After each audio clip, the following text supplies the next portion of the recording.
आप देख रहे हैं सी न्यूज भारत और मैं हूं आपके साथ आकांक्षा यादव। वक्त हो चुका है न्यूज आर का।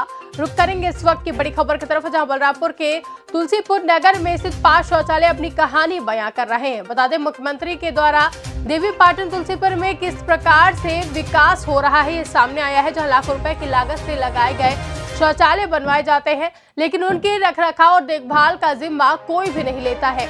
ऐसे में उनकी हालत क्या है, आइए देखिए इस रिपोर्ट में। आपको बता दें कि तुलसीपुर नगर में स्थित 5 शौचालय अपनी कहानी बयां कर रहे हैं। मुख्यमंत्री के दूसरे घर देवीपाटन तुलसीपुर में किस प्रकार विकास हो रहा है, ये जीता जागता उदाहरण आप यहां देख सकते हैं। लाखों रुपए की लागत लगाकर सरकार शौचालय बनवा रही है। शौचालय के रखरखाव और देखभाल का जिम्मा कोई भी नहीं लेता है। देखने में तो यह भी आया है कि एक बार बना देने के बाद उसमें ताले भी लगा दिए जाते हैं और सफाई देखे तो शायद कभी होती ही नहीं है।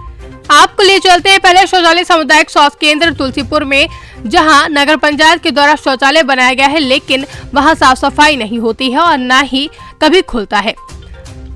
दूसरा शौचालय हनुमानगढ़ी तिराहे पर स्थित है, जहां पुराने अस्पताल में बना हुआ है, परंतु लोग अंदर जाने से बेहतर बाहर जाना ही पसंद करते हैं, क्योंकि अंदर की स्थिति ऐसी है कि शौचालय जाने पर भीषण रोग होने की आशंका रहती है। वहीं तीसरे शौचालय की तरफ रुख करते हुए हमारी टीम काशीराम आवासीय कॉलोनी के सम्मुख बने हुए सार्वजनिक शौचालय पर पहुंची। वहां पर शौचालय की गेट पर ही ताला लगा हुआ था और अंदर की स्थिति हम आपको दिखाते हैं।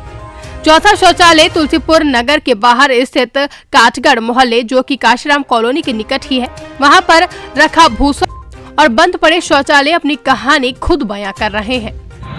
नमस्कार दोस्तों, मैं सी न्यूज़ से शक्ति वर्मा आपको लेकर आया हूँ तुलसीपुर नगर में। तुलसीपुर के नगर की हालत, विकास को दिखाना चाहता हूँ आपको, किस प्रकार का विकास चल रहा है यहाँ पे। सबसे पहले मैं आपको विकास के दौर में सबसे पहले लेके चलूँगा यहाँ पे बने हुए सामुदायिक शौचालय। सामुदायिक शौचालय आपको अपनी ही कहानी बता रहे हैं। यह सामुदायिक शौचालय तुलसीपुर चुंगी नाके पर बना हुआ है। इसकी कहानी के साथ साथ मैं आपको 5 और शौचालय की कहानी दिखाऊंगा। इन शौचालय क्यों रो रहे हैं और क्यों यहाँ पे लोग परेशान हैं। राहगीरों के लिए बनाया गया, यहाँ पे लोगों के लिए बनाया गया यह सामुदायिक शौचालय, जिसपे ताला लगा हुआ है, और इसकी स्थिति और परिस्थितियों को अगर दिखाया जाए तो आप देख पाएंगे कि यहाँ कभी साफ़ सफाई के नाम पे कुछ नहीं होता। ऐसा क्यों है और क्या है, इसके बारे में हम इन अधिकारियों से भी बात करेंगे और जानेंगे। लेकिन सबसे पहले मैं आपको बता दूं कि तुलसीपुर नगर देवीपाटन मंदिर जहां पर स्थित है, वही है मुख्यमंत्री का दूसरा आवास, और इसका विकास किस प्रकार से हो रहा है इसके बारे में जानेंगे और लोगों से। लेकिन फिलहाल के लिए मैं सी न्यूज़ से शक्ति वर्मा आपको इसकी पूरी स्थिति तुलसीपुर नगर की मैं दिखाऊंगा, कैसे चल रही है और कैसे चला रहे हैं लोग विकास का कार्य। तो मैं सी न्यूज़ से शक्ति वर्मा आपको यहाँ नगर पंचायत के यूं सर से के पास आया अपनी समस्या को लेकर, जो मैंने अभी सुबह बताई थी आप लोगों को कि किस प्रकार से शौचालय यहाँ के गंदे हैं और उनकी स्थिति क्या है। आइए जानते हैं उनसे कि वो उन स्थितियों के लिए किस प्रकार से क्या करने वाले हैं, उन्हीं के मुँह से। सी न्यूज़ से शक्ति वर्मा। सर शुभ नाम अपना बताएंगे? संपूर्णानंद तिवारी। संपूर्णानंद तिवारी। सर ये बताइए कि जो शौचालय जिनके बारे में अभी मैंने आपको बताया, उनकी स्थिति को आपने देखा और उसके बारे में आप क्या कहना चाह रहे हैं? मैंने उसका निरीक्षण किया है, मैंने लिस्ट भी तैयार कर ली है और मैं एक कमेटी बना रहा हूँ जो प्रतिदिन इंस्पेक्शन करता रहेगा कि अगर गंदगी है या फिर टूटी तोड़ दी गई है या किसी तरह की भी कोई, कभी बंदरों के द्वारा भी पता चल रहा है कि ऐसी समस्या आ रही है कि बंदर उसे तोड़ दे रहे हैं, तो मैं मतलब उसकी मॉनिटरिंग अब कराऊंगा, प्रॉपरली करा रहा हूँ। और मैं चूँकि अभी नया था, एक शौचालयों को ठीक से नहीं देख पाया था, लेकिन अब मेरे पास लिस्ट है, उसके अकॉर्डिंगली काम करूँगा। आपको आउटपुट मिलेगा जल्दी। सर एक बात और करना चाहूँगा, सर नगर में पेयजल की जो सुविधा चल रही है, पानी वाली सुविधा चल रही है, कुछ दिन पहले सर आपने सुना होगा हॉस्पिटल पूरे नगर में डायरिया का प्रकोप फैला हुआ था, इसमें कई जगह सर पाइपलाइन फटी हुई है।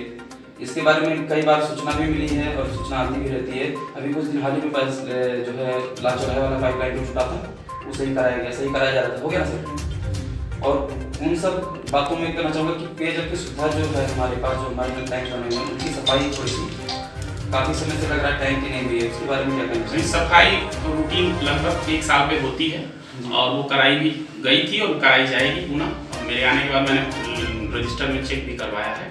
और जो लीकेज की बात आप कर रहे हैं, तो लीकेज की प्रतिदिन समीक्षा की जाती है हमारी जो भी 3-4 लोगों की जलकल से संबंधित टीम है उसके द्वारा। तो लीकेज की समस्या 1 से 2 दिन तो चल ही सकती है, क्योंकि उसके सामान वगैरह लाने में दिक्कत आती है। अदरवाइज कोई लीकेज कहीं नहीं है। एक जगह की कल की लीकेज की सूचना मिली है, जो आज वो रोक दिया गया है कर्मचारी को बलरामपुर में, वो सामान लेके आएगा और आज वो भी सही हो जाएगा। सर जैसा कि अभी बताया जा रहा है, जब डॉक्टर्स के पास जाइए तो सीधे सीधे कहते हैं कि जो पानी है, पानी में बहुत ज़्यादा जो है बैक्टीरिया हैं, इस वजह से ऐसे ज़्यादा। इसके लिए मैंने पानी की रेगुलर जांच की व्यवस्था की गई है। अभी कमिश्नर साहब इंस्पेक्शन में आए थे, उसके पहले ही पानी की जांच की रिपोर्ट भी उन्हें दिखाई गई और एक अब डोजर की व्यवस्था कर दी गई है। जल्दी ही डोजर सभी नलकूपों पे लग जाएंगे और डोजर के थ्रू क्लोरिनेशन मतलब प्रॉपरली अब एक मात्रा में रेगुलर मात्रा में किया जाएगा। अभी भी ब्लीचिंग वगैरह तो डाला जाता है, लेकिन अब वो डोजर के थ्रू डाला जाएगा। सर एक चीज़ और कहना चाहूँगा, अभी हाल ही में फिर जैसे पता चला आपका अभी एक डेंगू का भी बता रहे, डेंगू भी बहुत ज़्यादा फैला हुआ है, उसके लिए सर क्या? नहीं, नगर में डेंगू का कोई केस नहीं है अभी और हम लोग प्रॉपर मॉनिटरिंग भी कर रहे हैं। बलरामपुर से सी न्यूज संवाददाता शक्ति की रिपोर्ट। फिलहाल के लिए इतना ही देश और दुनिया की तमाम बड़ी खबरों के लिए बने रहे सी न्यूज भारत के साथ। हर खबर आपके साथ, आपके हाथ।